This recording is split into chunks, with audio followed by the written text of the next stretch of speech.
spies I was on about. I will show you this. Spies shot at the tower. Interestingly enough, all the spies that were shot here in World War I are buried in East London Cemetery, which is literally over the road from me. Cole-Hans Lodi has his own grave for some reason. The others are all buried in one big grave, but I will do a separate live on that. What I may do is get these two, like this video and that one, and I'll put them together so you can see. Basically shows where the firing range was, and that's where these men were executed. The last one, as I said, to be executed here was Joseph Jacobs in the Second World War.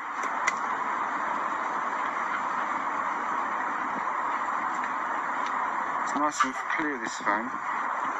So if anyone could, when you see these videos, will you let me know if you'll notice any difference between the picture quality now and the picture quality of what I was showing a few days ago, please? I'd be very grateful if you would. These are the men. Cole-Hans Lodi, he's got his own grave, I will show you that. Carl Friedrich Müller, Wilhelm Johannes Roos, oh goodness, Heike P.M. Johansson, Ernst Melin, Augusto Alfredo Rogan, Fernando Bastian, George Tropt, Raquel. I won't put and stop because I'm ruining these people's names, so I will just show them.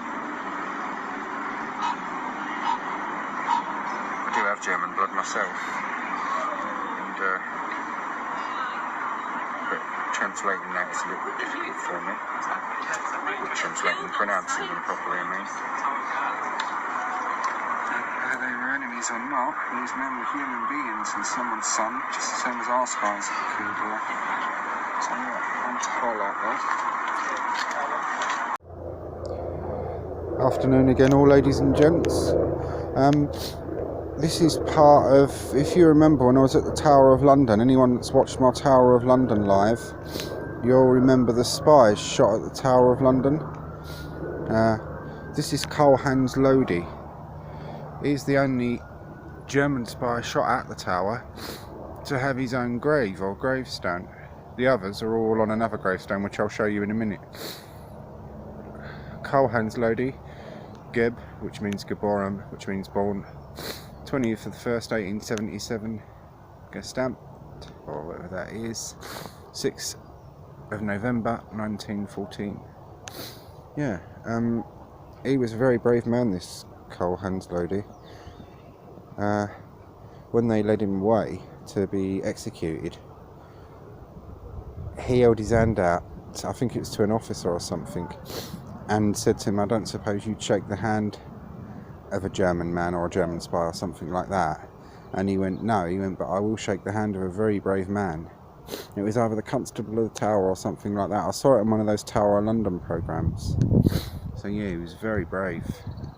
Obviously he was a spy, so buried very quietly right at the back of the cemetery, probably when no one was around, because the time Cole-Hans Lodi and the other spies were executed and buried, what you got to remember is these spies, some of their information had helped put other people here in the ground, so people would not have liked it. It probably wasn't marked with a stone for a while. This is a newer stone. It did have a different one, and this has been upgraded or updated to black marble. I think the other one was slate, I think, and I don't know when that one was put in. But yeah, it's Cole-Hans Lodi. I'll get pictures and everything to go with this one. There'll be, and we're going to see the other spies now. So I'm going to pause you for a minute. No, I'm going to have to stop you because this one doesn't pause. I'll stop you and I'll get Rob to rejoin. Okay, see you in a minute all. And we're back. I stopped you and started again because there was a funeral going on, and obviously I'm not filming walking past that. The poor people obviously devastated and stuff, so I went round the long way, kept out their way and stopped filming.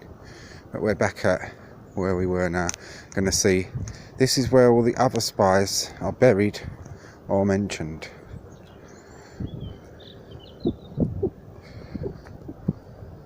This has been cleaned within the last year or two, and the cemetery take care of it. This, when I was a kid, was in a bit of a state. Not like really, really bad, but it weren't great. But all this around here is what the cemetery's done, and it's no like what you saw with the Elizabeth Stride grave. That's what the cemetery does.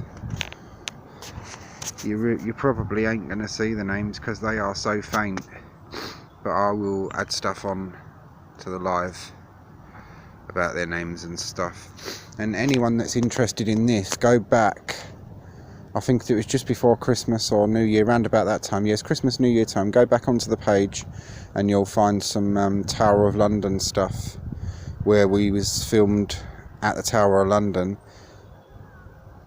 an exhibition thing about these men, and Culhans Lodi, and the filmed where the old military firing range was, where these men was executed, because the nearest cemeteries to the Tower of London is Tower Hamlets Cemetery, which wasn't really being that much used by that time, because that was being sort of, it ain't really used at all now, so that was in a state, and they wanted these people put somewhere nice and quiet. And don't forget, at the time in First World War, where we are now, although it's a great big built up place, it was classed as Essex, or it was Essex in those days, and you could tuck people like this away a little bit quieter in a place like this than you could in the middle, literally in the middle of London. Especially coming out the tower and stuff, it would have been, I don't know how they strategically would have done it, burying of these men. Probably at night time, I should imagine, because it would have caused a real stink. Because people quite rightly would have said, well, these people put our boys and girls and our men and women into the ground, some of their information, so why should they be laid in the same ground as us? And they would have had the right, I suppose, to feel like that, but I don't judge, obviously, because I wasn't there and stuff. And these men did pay their price, as did our spies. My dad thinks that Culhans Lodi's got his own grave, or own gravestone, because after the wars and everything, when relations got better, the Germans wanted to see that we treated their spies and prisoners of war well, and we wanted to see that ours had been treated well and things and that. And people like from ministries and whatnot did come over and lay wreaths and things at the grave, so it's probably what that's about. But yeah, this is German World War I spies, all worn away now, but I'll find the names and stuff and add them on. Right, I'll get you to 6 minutes on this one, I think, or no, yeah. But yeah, I mean, as you can see, the stone is very, very old. I don't know when it was put in, I really don't, and I can't find much about this. It was kept very quiet and not forgotten, but they would have rather it been forgotten, really. But yeah, at the time. But now, obviously, you can see it's a celebrated piece of the history. Interesting piece of East End history as well, because Tower of London's not that far away from here. So all these men, as they were killed, would have had to been carted from there to here and buried discreetly enough not to piss people off. So yeah, I'm going to end you now. Take care, everyone.